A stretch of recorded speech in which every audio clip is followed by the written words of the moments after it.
అందుకే మనం ఏ స్టేట్ లో చూసినా రాబోయే దినాలు కాంగ్రెస్ పార్టీని మనం గెలిపించి మన సంఘాన్ని మన దైవజనులు పెట్టిన దేవుడు తప్పనిసరిగా మన ఆ ఐక్యత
నాటి మీదకి వస్తారు. ఎప్పుడు మనకి అధికారంలో ఉంటేనే మనం సాధించుకోగలం ఏదన్నా సరే. ఆ అధికారాన్ని సాధించుకోమని చెప్పింది ఎవరో కాదు, బిఆర్ అంబేద్కర్. ఆయన కూడా మీరు అధికారాన్ని ముందు చేతిలోకి తీసుకోండి, మీరు సాధించగలిగి ఏదైనా సరే సాధిస్తారని చెప్పడం జరిగింది. అలాగే మనం అధికారాన్ని చేయించుకోవాలంటే మనకి ఎవరైతే క్రైస్తవ పార్టీని ఆదరిస్తారో ఆ ప్రభుత్వాన్ని, ఆ పార్టీని మనం ఆదరించాలి, మనం నెగ్గించాలి. ఆ బాధ్యత మనందరికీ ఉందని సభాముఖంగా తెలియజేస్తున్నాను. మరి ముఖ్యంగా సోదరులందరూ కూడా ఇవాళ నుంచి కూడా కంకణం కట్టుకొని మరి ఎవరైతే ఏ పార్టీ అయితే మీకు తెలుసు ఆదరిస్తారో క్రైస్తవుల్ని, వారికి ఉన్నతకు పాటుపడతారో వారిని మీరు ఆహ్వానించి వారి అధికారాన్ని వాళ్ళు కట్టబెట్టడానికి కృషి చేస్తారని నేను మనస్ఫూర్తిగా కోరుకుంటూ ఇచ్చిన అవకాశాన్ని ఈరోజు మరి నటరాజు గారు కానివ్వండి, విశ్వేశ్వరరెడ్డి గారిని కానివ్వండి, మార్టిన్ లోథర్ గారు కానివ్వండి, వేదిక మీద పెద్దలందరూ కూడా ఒక ఐక్యత అనేది మనలో తీసుకురావాలనేటువంటి ఉద్దేశంతో ఈ మీటింగ్ ఏర్పాటు చేశారు. ఇది వ్యర్థం కాకూడదు. ఎందుకంటే మన వాక్యంలో గ్రంథంలో ఉన్నది అధికారములన్నీ కూడా ఆయన మూలంగా వచ్చినది. మనందరం కూడా మన అధికారం గురించి ప్రార్థన చేస్తూ ఉండాలి. మనకిష్టమైనటువంటి జనాంగాన్ని ఆయన తయారు చేసుకుంటారనేటువంటి విషయం కూడా మన బైబిల్లో ఉన్నది. అందుకని చెప్పేసి మనం ఒక యూనిటీగా ఉండాలి, ఒక ఐక్యతగా ఉండాలి. దావీదు గారు రాసినటువంటి కీర్తనలో సహోదరులందరూ కూడా ఐక్యత ఎంతో మనోహరము, ఎంతో సంతోషం అనేది రచింపబడి ఉన్నది. ఇది ఎవరు ఎక్కువ ఎవరు తక్కువ అనేది కాదు, కానీ మనందరం కూడా కాంగ్రెస్ వైపున మొగ్గు చూపాలి. రాబోయే దినాల్లో మన రాహుల్ గాంధీ గారిని ప్రధానమంత్రిగా ఈ దేశానికి మనం ఇవ్వాలనేటువంటి సందేశంతో మీటింగ్ జరుగుతూ ఉన్నది. ఎంతో నాకు సమయం ఇచ్చినటువంటి సమావేశానికి ఇచ్చినటువంటి దైవజనులందరికీ పేరు పేరున ధన్యవాదాలు తెలియపరుచుకుంటూ ఈరోజు ఆంధ్రప్రదేశ్ కాంగ్రెస్ కమిటీ అధ్యక్షురాలుగా డాక్టర్ వైఎస్ రాజశేఖర గారి యొక్క తనయ శ్రీమతి శర్మలారెడ్డి గారు ఈ ఆంధ్రప్రదేశ్ కాంగ్రెస్ కమిటీ అధ్యక్షుల బాధ్యత స్వీకరించిన తర్వాత మొట్టమొదటిగా ఈ రాజమండ్రి జిల్లా కాంగ్రెస్ అధ్యక్షుడిగా విశ్వేశ్వరరెడ్డి గారిని నియమించడం జరిగింది. ఆ సందర్భంగా శర్మలారెడ్డి గారికి ప్రత్యేకించి ధన్యవాదాలు తెలియపరుచుకుంటున్నాం. ఈరోజు చూసినట్లయితే మరి డాక్టర్ వైఎస్ రాజశేఖర రెడ్డి గారు, విజయమ్మ గారు, అదేవిధంగా బ్రదర్ అనిల్ గారు, మనందరికీ తెలుసు. మరి అనిల్ గారు మరి శర్మలారెడ్డి యొక్క భర్తగా, ఒక దైవజనులుగా మరి నిరంతరం కూడా బైబిల్ పట్టుకుని మరి అనేక కార్యక్రమంలో పాల్గొనడం కూడా జరిగింది. వారిని చూసినట్లయితే మరి రాజశేఖర రెడ్డి గారు పక్కా క్రిస్టియానిటీ, ఒక చర్చి, ఏనాడు కూడా మరి క్రిస్మస్ కానీ ఏ కార్యక్రమం జరిగినా కూడా వాళ్ళ ఇంట్లో ప్రతిదీ కూడా క్రిస్టియన్ సాంప్రదాయ ప్రకారం జరుపుకోవడం జరిగింది. మరి రాజశేఖర రెడ్డి గారు చనిపోయిన తర్వాత వారి బిడ్డగా మరి జగన్మోహన్ రెడ్డి గారు 10 సంవత్సరాలు రాష్ట్రం అంతా పర్యటించి నాకు ఒక అవకాశం ఇవ్వండి, నేను మీ అందరిని కూడా మరి ఎంతో ఉన్నతమైన స్థానాన్ని తీసుకెళ్తానని చెప్పడం జరిగింది. మరి ప్రజలు అది నమ్మి వారిని రాష్ట్ర ముఖ్యమంత్రిగా 5 సంవత్సరాలు నియమించడం జరిగింది. మరి చూసినట్లయితే ఈరోజు మరి శర్మిలారెడ్డి గారు రాష్ట్ర కాంగ్రెస్ అధ్యక్షురాలుగా మరి రాజశేఖర రెడ్డి గారి ఆశయాలు నెరవేర్చడానికి ఈ రాష్ట్రంలో కాంగ్రెస్ పార్టీని అధికారంలో తీసుకురావడానికి వారు ముందుకు వచ్చారు. వారిని మరి జగన్ గారిని ఆశీర్వదించినట్టే మరి మన దైవజనులందరూ కూడా వారి నాయకత్వాన్ని ఆశీర్వదించాలని మీ అందరూ కూడా కోరుకుంటున్నాం. ఎందుకు క్రైస్తవులు అవనండి, ముస్లింలు అవనండి, హిందువులు అవనండి, అందరినీ కూడా సమానంగా చూసి అందరికీ సమానమైన గౌరవం ఇచ్చేటువంటి పార్టీ, ఏకైక పార్టీ ఏదంటే కాంగ్రెస్ పార్టీ. మరి మిగతా పార్టీలు ఉన్నాయి. ఈవేళ భారతీయ జనతా పార్టీ ఉంది. ఎంత దారుణం అంటే బాబాసాహెబ్ అంబేద్కర్ లాంటి వారు మహానుభావుడు రాసిన రాజ్యాంగాన్ని మార్చి దాన్ని హిందూ రాజ్యాంగం చేసేయాలని చెప్పి ఒక కుట్ర ప్రయత్నం చేస్తున్నారు వాళ్ళు. ఈవేళ నరేంద్ర మోడీ అనేటువంటి వ్యక్తి ప్రధానమంత్రిగా ఉండి అతను ఈవేళ ఎన్ఫోర్స్మెంట్ డైరెక్టరేట్ కానీ, సిబిఐని కానీ, లేకపోతే సుప్రీంకోర్టు జడ్జీలు కానీ అతను చేతిలో పెట్టుకుని అతను ఏ రకంగా కావాలంటే ఆ రకంగా చేసే ప్రయత్నాలన్నీ కూడా చేస్తున్నది. మన ప్రజాస్వామిక దేశంలో ఉన్నామా, నియంతృత్వ దేశంలో ఉన్నామా అర్థం కాని పరిస్థితి ఇవాళ మన భారతదేశానికి తీసుకొచ్చింది.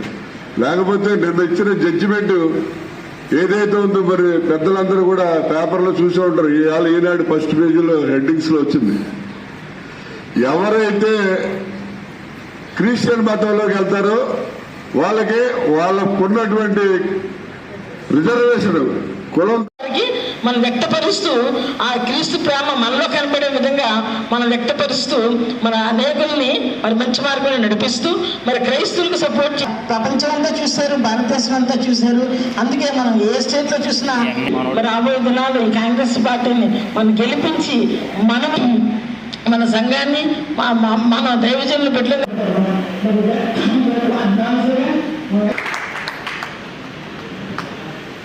అందరికీ ప్రదేశంగా వందనాలు తెలియజేస్తున్నామండి.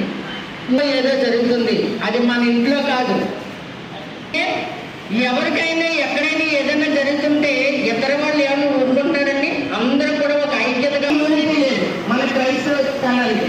ఎందుకంటే ఆయన గడ్డ మీద కూర్చున్నారు. రాబోయే రోజుల్లో కూడా బైబిల్ని కూడా ముద్రించి ఎందుకంటే చేసుకుంటే చేసుకొని మనకి ఏదో ఇచ్చేది మనం ఓటు వేసేస్తున్నాం అవసరం లేదు. ఇలాంటి రోజుల్లో ఉన్నాం కాబట్టి మనం 2 జాతుల మధ్య పోరాటాలు జరుగుతూ ఉన్నాయి. ఒకటి ఆ జాతి మీద పడి చాలా విచక్షణారహితంగా చూసినట్టు చేసింది. దానంతా కలిసి వేసి మనం ప్రేమించడం పడిపోయింది అనే విషయం కాకుండా అందరూ కూడా రక్షించుకోవాలి. ఉన్నప్పటికీ కూడా ఎక్కడ పెట్టినట్టు అక్కడ వాళ్తా ఉన్నాం. కానీ వారికి సుప్రీంకోర్టు జడ్జిగా మరి ఎందుకు ఇచ్చారు, ఎందుకు చేస్తున్నారు? మతపరమైనటువంటి హక్కు మనకు ఉన్నది. ఎందుకు మన భారత రాజ్యాంగంలో మన బాబాసాహెబ్ అంబేద్కర్ చెప్పేటువంటి అధికారం ఏమీ లేదు. కానీ మతంలో ఉంటేనంటే ఆ రిజర్వేషన్ కూడా రద్దు అయిపోతాయని చెప్పేసి మనం ఈ రోజు పేపర్లో చూస్తూ ఉన్నాం. మరి ముందు ముందు రాబోయే రోజుల్లో కూడా మన రాహుల్ గాంధీ గారిని ఈ రోజు మరి నటరాజు గారు కానివ్వండి, విశ్వేశ్వరరెడ్డి గారిని కానివ్వండి, మార్టిన్ లూథర్ గారు కానివ్వండి, వేదిక మీద పెద్దలందరూ కూడా ఒక ఐక్యత అనేది మనలో తీసుకురావాలనేటువంటి ఉద్దేశంతో ఈ మీటింగ్ ఏర్పాటు చేశారు. ఇది వ్యర్థం కాకూడదు. ఎందుకంటే మన వాక్యంలో గ్రంథంలో ఉన్నది అధికారములన్నీ కూడా ఆయన మూలంగా వచ్చినాయి. మనందరం కూడా మన అధికారం గురించి ప్రార్థన చేస్తూ ఉండాలి. మనకిష్టమైనటువంటి జనాంగాన్ని ఆయన తయారు చేసుకుంటారనేటువంటి విషయం కూడా మన బైబిల్లో ఉన్నది. అందుకని చెప్పేసి మనం ఒక యూనిటీగా ఉండాలి, ఒక ఐక్యతగా ఉండాలి. దావీదు గారు రాసినటువంటి కీర్తనలో సహోదరులందరూ కూడా ఐక్యత ఎంతో మనోహరము, ఎంతో సంతోషం అనేది రచింపబడి ఉన్నది. ఇది ఎవరు ఎక్కువ ఎవరు తక్కువ అనేది కాదు, కానీ మనందరం కూడా కాంగ్రెస్ వైపును మొగ్గు చూపాలి. రాబోయే దినాల్లో మన రాహుల్ గాంధీ గారిని ప్రధానమంత్రిగా ఈ దేశానికి మనం ఇవ్వాలనేటువంటి సందేశంతో మీటింగ్ జరుగుతూ ఉన్నది.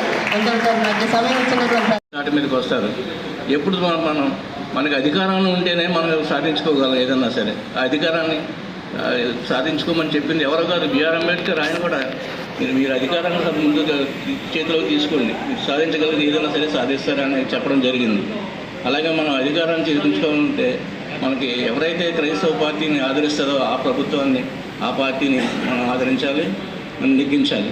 ఆ బాధ్యత మనందరికీ ఉందని సభాముఖంగా తెలియజేస్తున్నాను. మరి ముఖ్యంగా సోదరులందరూ కూడా ఇవాళ నుంచి కూడా కంకణం కట్టుకొని మరి ఎవరైతే ఏ పార్టీ అయితే మీకు తెలుసు ఆదరిస్తారో క్రైస్తవుల్ని, వారికి ఉన్నతకు పాటుపడతారో వారిని మీరు ఆహ్వానించి వారి అధికారాన్ని వాళ్ళు కట్టబెట్టడానికి కృషి చేస్తారని నేను మనస్ఫూర్తిగా కోరుకుంటూ ఇచ్చిన అవకాశాన్ని సమావేశానికి చెందిన దైవజనులందరికీ పేరు పేరున ధన్యవాదాలు తెలియపరుచుకుంటూ ఈరోజు ఆంధ్రప్రదేశ్ కాంగ్రెస్ కమిటీ అధ్యక్షురాలుగా డాక్టర్ వైఎస్ రాజశేఖర గారి యొక్క తనయ శ్రీమతి శర్మలారెడ్డి గారు ఈ ఆంధ్రప్రదేశ్ కాంగ్రెస్ కమిటీ అధ్యక్షుల బాధ్యతలు స్వీకరించిన తర్వాత మొట్టమొదటిగా ఈ రాజమండ్రి జిల్లా కాంగ్రెస్ అధ్యక్షుడిగా విశ్వేశ్వరరెడ్డి గారిని నియమించడం జరిగింది. ఆ సందర్భంగా శర్మలారెడ్డి గారికి ప్రత్యేకించి ధన్యవాదాలు తెలియపరుచుకుంటున్నాం. ఈరోజు చూసినట్లయితే మరి డాక్టర్ వైఎస్ రాజశేఖర రెడ్డి గారు, విజయమ్మ గారు, అదేవిధంగా బ్రదర్ అనిల్ గారు, మనందరికీ తెలుసు. మరి అనిల్ గారు మరి శర్మ యొక్క భర్తగా, ఒక దైవజనులుగా మరి నిరంతరం కూడా బైబిల్ పట్టుకొని మరి అనేక కార్యక్రమాల్లో పాల్గొనడం కూడా జరిగింది. వారిని చూసినట్లయితే మరి రాజశేఖర రెడ్డి గారు పక్కా క్రిస్టియానిటీ, ఒక చర్చి, ఏనాడు కూడా మరి క్రిస్మస్ కానీ ఏ కార్యక్రమం జరిగినా కూడా వాళ్ళ ఇంట్లో ప్రతిదీ కూడా క్రిస్టియన్ సాంప్రదాయ ప్రకారం జరుపుకోవడం జరిగింది. మరి రాజశేఖర రెడ్డి గారు చనిపోయిన తర్వాత వారి బిడ్డగా మరి జగన్మోహన్ రెడ్డి గారు 10 సంవత్సరాలు రాష్ట్రం అంతా పర్యటించి నాకు ఒక అవకాశం ఇవ్వండి, నేను మీ అందరినీ కూడా మరి ఎంతో ఉన్నతమైన స్థానాన్ని తీసుకెళ్తానని చెప్పడం జరిగింది. మరి ప్రజలు అది నమ్మి వారిని రాష్ట్ర ముఖ్యమంత్రిగా 5 సంవత్సరాలు నియమించడం జరిగింది. మరి చూసినట్లయితే ఈరోజు మరి శర్మలారెడ్డి గారు రాష్ట్ర కాంగ్రెస్ అధ్యక్షురాలుగా మరి రాజశేఖర రెడ్డి గారి ఆశయాలు నెరవేర్చడానికి, ఈ రాష్ట్రంలో కాంగ్రెస్ పార్టీని అధికారంలో తీసుకురావడానికి వారు ముందుకు వచ్చారు. వారిని మరి జగన్ గారిని ఆశీర్వదించినట్టే మరి మన దైవజనులందరూ కూడా వారి నాయకత్వాన్ని ఆశీర్వదించాలని మీ అందరూ కూడా కోరుకుంటున్నాం. ఎందుకు గతంలో కూడా ప్రతి సంవత్సరం చర్చిలకు వెళ్ళి అక్కడ ఉన్నటువంటి పేద మహిళలకి చీరలు పెంచిపెట్టేటువంటి కార్యక్రమాలు, అలాగే భోజనాల ఏర్పాటు కార్యక్రమాలు కూడా చేస్తూనే ఉంటాం. ఒక 5-6 సంవత్సరాల క్రితం ఈ రాజమండ్రి విక్రమాల్లో 116 మంది పాస్టర్స్కి ఒకే రోజు సన్మానం కూడా చేయడం జరిగింది. ఈ రాజమండ్రిలో ఇంతవరకు ఒకేసారి అంతమంది పాస్టర్లకు ఎవరు సన్మానం చేయలేదు. అప్పటి నుంచి కూడా ఎవరు చేయలేదు, అంత ముందు కూడా ఎవరు చేయలేదు. ఆ రకంగా మొదటి నుంచి కూడా యేసుప్రభు అయినా మరి పాస్టర్స్ అంటే ఈ దైవ సహాయకులు, సేవకులు అంటే మనకి దేవుడికి యేసుప్రభుకి ఇక్కడ ఉన్నటువంటి అందరికీ మధ్యవర్తిగా ఒక సేవకులుగా ఉండి ఒక వారధ లాంటి వారు. అంటే గుళ్ళో పూజారి ఏ రకంగా పూజలు చేసి దైవ ప్రార్థన చేస్తారు, అలా ఎందుకంటే లోకం బాగుండాలి, అందరూ క్షేమంగా ఉండాలని చెప్పి ప్రార్థన చేస్తారు. దేవుడి తర్వాత ఎవరైతే గొప్పవారు మీరే, దైవ సహాయకులే దేవుడి తర్వాత మరి దేవుడు లాంటి వారు. మీరందరూ ఈవేళ ఇక్కడికి రావటం చాలా ఆనందంగా ఉంది. ముఖ్యంగా మన జాలా నటరాజు గారి పాపం వారం రోజుల నుంచి కష్టపడి ప్రతాప్ సిన్హా గారు అడ్రస్ ఇస్తే అడ్రస్లకి అన్ని ఫోన్ చేసి రండి రిక్వెస్ట్ చేసి అందరిని ఇక్కడ గ్యాదర్ చేసేది.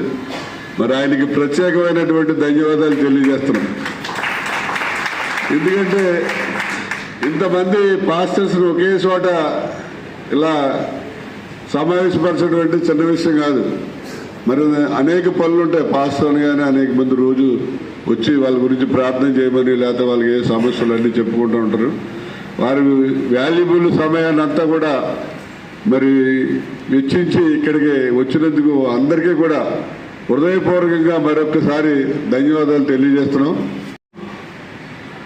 మన భారతదేశంలో క్రైస్తవులు అవనండి, ముస్లింలు అవనండి, హిందువులు అవనండి, అందరినీ కూడా సమానంగా చూసి అందరికీ సమానమైన గౌరవం ఇచ్చేటువంటి పార్టీ, ఏకైక పార్టీ ఏదంటే కాంగ్రెస్ పార్టీ. మరి మిగతా పార్టీలు ఉన్నాయి.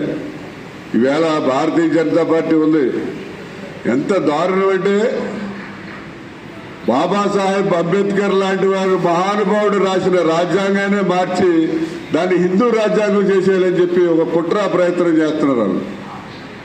ఈవేళ నరేంద్ర మోడీ అనేటువంటి వ్యక్తి ప్రధానమంత్రిగా ఉండి అతను ఈవేళ ఎన్ఫోర్స్మెంట్ డైరెక్టరేట్ కానీ సిబిఐని కానీ లేకపోతే సుప్రీంకోర్టు జడ్జిలు కానీ అతని చేతిలో పెట్టుకుని అతను ఏ రకంగా కావాలంటే ఆ రకంగా చేసే ప్రయత్నాలన్నీ కూడా చేస్తున్నది. మన ప్రజాస్వామిక దేశంలో ఉన్నామా నియంతృత్వ దేశంలో ఉన్నామా అర్థం కాని పరిస్థితి ఇవాళ మన భారతదేశానికి తీసుకొచ్చింది. లేకపోతే నిన్న ఇచ్చిన జడ్జిమెంట్ ఏదైతే ఉందో మరి పెద్దలందరూ కూడా పేపర్లో చూసి ఉంటారు. ఇవాళ ఈనాడు ఫస్ట్ పేజీలో హెడ్డింగ్స్లో వచ్చింది. ఎవరైతే క్రిస్టియన్ మతంలోకి వెళ్తారో వాళ్ళకున్నటువంటి రిజర్వేషన్ కులం తాలూకు రిజర్వేషన్ వాళ్ళకి వర్తించదు అని చెప్పి జడ్జిమెంట్ ఇచ్చారు. చాలా దారుణం. అంటే భారత రాజ్యాంగాన్ని అవమానించినట్టు. ఏదైతే బాబాసాహెబ్ అంబేద్కర్ గారు చాలా క్లియర్గా చెప్పారు భారత రాజ్యాంగంలో కులాలు అనేవి అలాగుంటాయి, మారో. ఎవరికి కావాల్సిన మతాన్ని వాళ్ళు తీసుకోవచ్చు, ఎవరికి కావాల్సిన దేవుడిని వాళ్ళు పూజించుకోవచ్చు. అందరికీ కూడా ఈ భారతదేశంలో స్వేచ్ఛా స్వతంత్రాలు ఉన్నాయి. అది ఆ మతం తీసుకున్నంతలో కులాలు మారవని చెప్పి చాలా క్లియర్గా చెప్తే వీళ్ళు వచ్చేసి మీరు క్రిస్టియన్గా మారారు కాబట్టి మీకు రిజర్వేషన్ వర్తించిందంటే ఎంతవరకు కరెక్ట్, ఎంతవరకు సబబ్ అన్నది మీరందరూ ఆలోచన చేయాలి.